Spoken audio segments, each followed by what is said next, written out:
আসসালামু আলাইকুম। এটা হচ্ছে আমার মেয়ের জন্মদিনের ভিডিও। আর ভিডিওটা আমি একটু লেট করে আপলোড দিলাম, কারণ আমি এডিট করতে সময় পাইনি, তাই জন্য।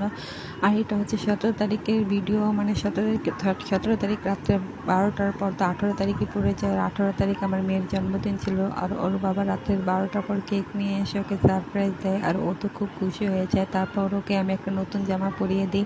আর ও সন্ধ্যা থেকেই বলছিল যে আম্মু, আমি কি রাত্রে 12টার পর কেক কাটবো না। ওর যেহেতু পরীক্ষা চলছিল, তাই আমি বললাম যে পরীক্ষার সময় কোনো কেক কাটা হবে না।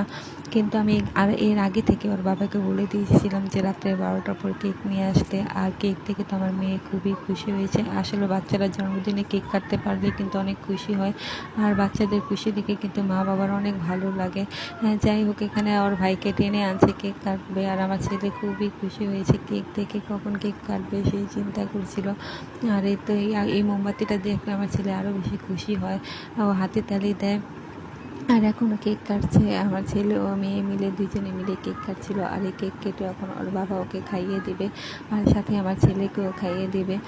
তারপর ও আমার মেয়ে কেকে নিয়ে এখন সবাইকে একটু একটু করে খাইয়ে দেবে। প্রথমে ওর দাদাকে খাইয়ে দিচ্ছে, এটা হচ্ছে ওর দাদা হয়, ওর দাদাকে খাইয়ে দেয়, তারপরে ওর দাদুকে খাইয়ে দেবে।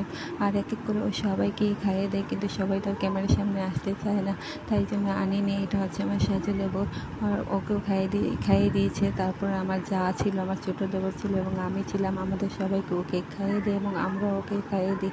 আর এখানে দেখেন আমার ছেলের অবস্থা, আমার ছেলের কত দুষ্টামির ভিডিও যে আমি সেই ভিডিও করে রেখেছি। ও বড় হয়ে দেখবে, এগুলি হচ্ছে স্মৃতি। দেখেন কেকটার সামনে এসে পড়েছে, ও কেকটা মানে ধরতে পারছে না, এই চিন্তা করছে মানে কেকটা ও কখন ধরবে। আর এখানে দেখেন কী অবস্থা করছিল। আর ওর বাবা ওকে একটু ক্রিম খাইয়ে দিচ্ছিল। আর এখানে ওর দাদু মাথা দিয়ে মানে কেকের ভিতর মুখ লাগিয়ে দেবে, এরকম অবস্থায় ওর দাদু ওর সাথে একটু দুষ্টমি করছিল। আমার ছেলে সেদিন কেক দিয়ে পুরো চেহারা ও জামা কাপড় পুরো ভরে ফেলছিল। আর আমি এখানে বলছিলাম যে সবাইকে সালাম দাও, চুমু দাও, ওই সবাইকে সালাম দিচ্ছিল, চুমু দিচ্ছিল। আর এটা হচ্ছে আমার সাজে দেবর, ওর সাথে আমি একটু দুষ্টামি করছিলাম। ও কেক খাচ্ছিল, আমি বললাম যে তুমি কীভাবে কেক খাচ্ছ, ও একটু হাসছিল। আমরা একসাথে থাকলে কিন্তু আমরা অনেক দুষ্টামি করি।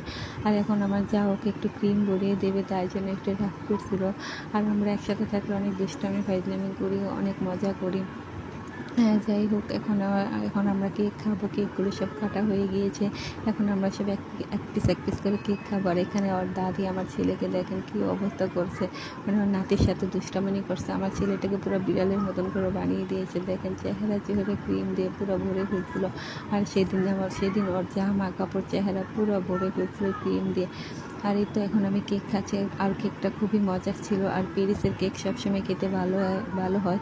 আর এখানে আমার ছেলে এক কোণায় বসে মনের আনন্দে কেক খাচ্ছে, মানে কোনো খবর নাই, ও এক কোণার ভিতর বসে দেখেন কত মজা করে কেক খাচ্ছে। আর এটা হচ্ছে তার পরের দিন সন্ধ্যার ভিডিও। দুপুরবেলা ওর দাদু পোলাও রান্না করে নেয়, তাই জন্য বললো যে রাত্রেবেলা পোলাও রান্না করবে, তাই জন্য সন্ধ্যার সময় আমি পোলার চালগুলো ধুয়ে দিচ্ছি। আসলে আমার শাশুড়ি মা সবার জন্মদিনই মানে পোলাও রান্না করে খাওয়ায়, মানে আমাদের ঘরে সবার জন্মদিন হলে আমার শাশুড়ি মা পোলাও রান্না করে। তাই আমার মেয়ের জন্মদিনে যেহেতু দুপুরবেলা রান্না করে নাই, তাই সন্ধ্যার পরে পোলাও রান্না করছিল। আর আমার শাশুড়ি মায়ের হাতের পোলাও কিন্তু খুবই ভালো হয়, খেতে একদম ঝরঝরা হয়। আমি কোনো একটা ভিডিওতে আমার শাশুড়ি মায়ের পোলাও রান্নার ভিডিওটা আপনাদের সাথে শেয়ার করব। আর এখানে পোলাও রান্না বসিয়ে দিয়েছে, মানে পরিমাণ মতন পানি দিয়ে দিয়েছে, এখন চালটা ছেড়ে দিয়ে দিচ্ছে। চালটা পানিটা বলক আসলে এটা দমে বসিয়ে দিবে। আর দুপুরবেলায় কিন্তু তরকারি রান্না করে রাখছিল, আর এই তো দুপুরবেলায় মুরগির মাংস তরকারি রান্না করে রাখছিল, আর এই তরকারিটা দিয়েই আমরা পোলাও খাবো। আর দুপুরে রান্না করে রাখছিল এই মুরগির মাংস তরকারিটা। আর এই যে দেখেন পোলাও রান্না হয়ে গিয়েছে, কত সুন্দর এবং ঝরঝরে পোলাও হয়েছে। বললাম না, আমার শাশুড়ি মায়ের হাতের পোলাওটা একদম ঝরঝরে সুন্দর হয়। আর এই পোলাও গরম গরম পোলাও দিয়ে আমরা মুরগির মাংস দিয়ে এখন আমরা খাওয়া দাওয়া করবো। আজকের ভিডিওটি এই পর্যন্তই। সবাই ভালো থাকবেন, সুস্থ থাকবেন, আর আমার মেয়ের জন্য সবাই অনেক অনেক দোয়া করবেন। আল্লাহ হাফেজ।